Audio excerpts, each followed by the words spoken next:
o Douglas Vale está ombreado com o homem da lei, doutor Acácio, para nos trazer informações direto de Sorocaba sobre esclarecimento de alguns casos que nós temos acompanhado desses últimos dias. Douglas.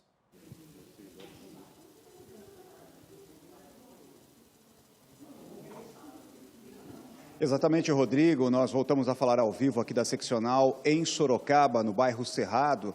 A gente vai conhecer um pouquinho mais sobre esses dois casos. O primeiro deles aconteceu na quarta-feira, na madrugada da quarta-feira. Um homem acabou caindo em uma caixa d'água à suspeita de uma situação de furto. Então, nosso contato com o doutor Acácio Aparecido Leite, que vai esclarecer um pouquinho mais sobre esse caso, e depois a gente vai falar também sobre o caso de uma criança que acabou se afogando também na zona norte de Sorocaba. Doutor, primeiro, obrigado por estar conversando com a gente.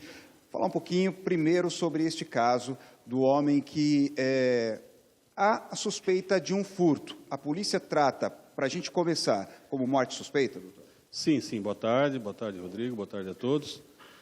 Num primeiro momento, esse caso chegou como indivíduo no interior da caixa d'água, né? Ocorre que nós já tínhamos informação desse furto, né? Inclusive conversando com a vítima do furto, que achou estranho, depois ninguém saber falar mais nada, ninguém ouvir mais nada.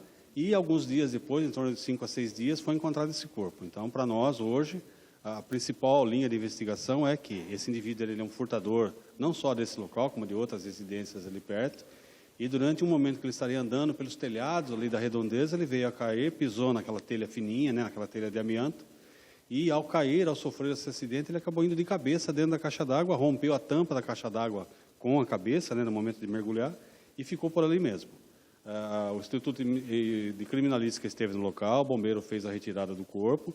A princípio, eu não tenho o laudo definitivo ainda, mas a princípio a morte foi por traumatismo craniano, então é importante dizer, né? Nós chegamos a ver em rede social, pessoas dizendo que a polícia teria matado esse indivíduo, que houve uma troca de tiros. Não tem nada disso. A princípio, a morte se deu pelo traumatismo craniano, no momento que ele estaria correndo pelos telhados e veio a cair de cabeça dentro da caixa d'água.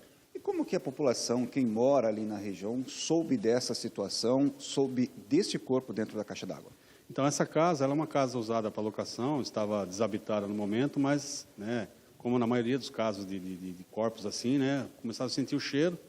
Quando o proprietário veio até essa casa, foi ali, chegou mais perto, né, a caixa d'água fica numa edícula dos fundos da casa, e até mesmo ao mexer na água, sentir o cheiro, a coloração da água diferente, foi então que resolveram chamaram a polícia militar esteve no local, percebeu essa situação, acionou o corpo de bombeiros. A partir da chegada do corpo de bombeiros, subiram até o telhado, foi onde foi percebido a presença do corpo ali, aí foi chamada a perícia, foi retirado o corpo de uma forma segura, para poder liberar o local, registrada a ocorrência, a partir daí nós estamos investigando. E o estado desse corpo? Já estava em estado de decomposição? Outra questão, ele já era conhecido na região pela prática desses furtos? Então, a informação preliminar que a gente tem é que existia uma casa abandonada perto ali, uma casa que foi deixada para os moradores, que servia de ocupação para indivíduos, moradores de rua, usuários de droga, e que esse indivíduo era um dos ocupantes dessa casa. Depois do acontecido, essa casa não foi desocupada, esses indivíduos não estão mais lá, e o que chamou a atenção para nós foi justamente isso, né? A população ali ninguém conhece, tanto que nós estamos aguardando a identificação dele através de impressão digital. E também ninguém reclamou o corpo até agora, né? O corpo permanece no IML, está lá bem acondicionado no IML, aguardando que algum familiar venha retirá-lo, reclamá-lo para poder fazer o sepultamento. É óbvio que depois da sua identificação, a própria polícia vai encetar a diligência no sentido de localizar um familiar, localizar algum parente, alguma coisa, para a gente poder tentar dar um sepultamento digno para esse indivíduo, né? A principal linha que nós temos é essa, então, reforçar que não houve troca de tiros, não houve ninguém empurrou ele lá. Nós vimos em rede social pessoas alegando que não, ele foi jogado lá pela polícia. Não tem nada disso. A princípio, ele estaria correndo pelos telhados e, ao quebrar essa telha mais fina, ele veio a cair lá e por lá permaneceu e faleceu, infelizmente. A gente vai partir para um outro caso, ainda falando, e depois eu quero falar com o senhor em relação a essa questão de comoção nas redes sociais. Mas a gente vai falar agora de um caso que também, infelizmente, aconteceu na zona norte da cidade. Uma criança que acabou falecendo, caiu numa piscina, foi atendido numa unidade de saúde da família aqui em Sorocaba, e após isso ele foi constatado óbito. Queria que o senhor contasse um pouquinho desse cronograma, desse histórico desse fato.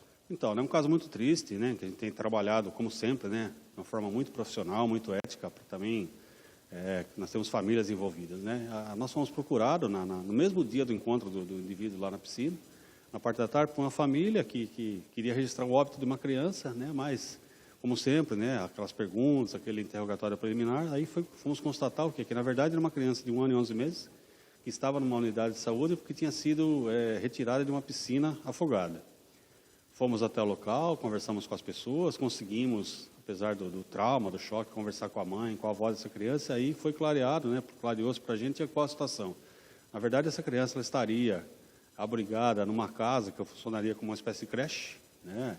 Esse menino, especificamente a nossa vítima, ele estava matriculado numa creche regular, permanecia nessa creche até a hora do almoço, porque estava em período de adaptação, e como tanto a mãe como a avó trabalhavam, ela não tinha onde deixar, essa senhora se dispôs a olhar essa criança, como outras crianças, né? A gente sabe que havia outras crianças lá, e teria ali uma estrutura mínima, só que essa casa teria essa piscina.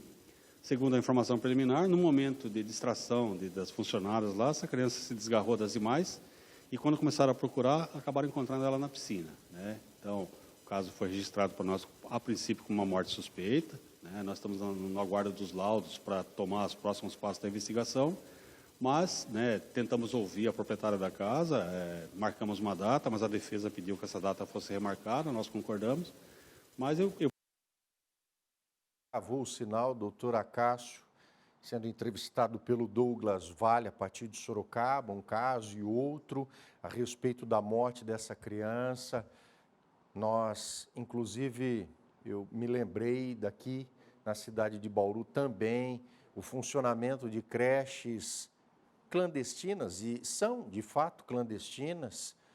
Eu pego para cuidar o filho de um, eu aqui em casa, como eu não trabalho, Rodrigo, e há famílias que trabalham e não têm vaga na educação infantil do município, tentam, mas sempre ficam na lista de espera. Eu me ofereço, eu cobro lá um caraminguazinho. Uma criança morreu, foi esquecida dentro de um carro aqui na cidade de Bauru, certa feita. Também não porque quis. Ah, foi culpa. Não! Todos nós somos culpados numa circunstância como essa. Voltou a conexão, né, com o Douglas Vale, a partir de Sorocaba, ele mais o doutor Acácio Leite, que estava já nos finalmente da explicação, né, falando a respeito de uma data que já deve estar para ser estabelecida do depoimento dessa senhora que tocava essa crechezinha à brasileira, Douglas.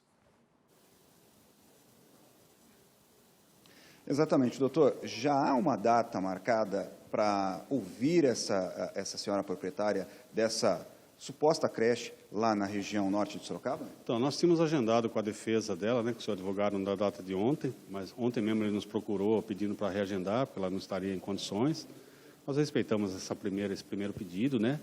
Mas ainda até o final de semana eu quero ouvi-la, se possível, todas as pessoas que estavam lá. Né? Isso é imprescindível para a nossa investigação, para poder nortear o que vai ser feito a partir de agora. Agora, para a gente finalizar, o quanto as redes sociais, o senhor disse lá na frente, lá no início, sobre as redes sociais, que pessoas dizendo que houve uma troca de tiros com a polícia, o que não aconteceu. Também, nessa situação da criança, muitas pessoas dizendo que os pais são isso, os pais são aquilo, enfim. Em relação às redes sociais, o quanto elas podem atrapalhar ou ainda auxiliar numa questão como essa, numa questão de investigação da polícia, doutor? Essa é uma linha muito tênue, né? As pessoas se enganam achando que a polícia não vê, mas vê sim, a gente tem acompanhado todos os comentários. Repito, é muito fina essa divisão entre o bem e o mal, né? Muitas vezes as pessoas querem ajudar, colocam comentários ali, mandam informações para a polícia, mas nesse caso específico, acho que a gente não pode esquecer que a gente está trabalhando com vidas, né?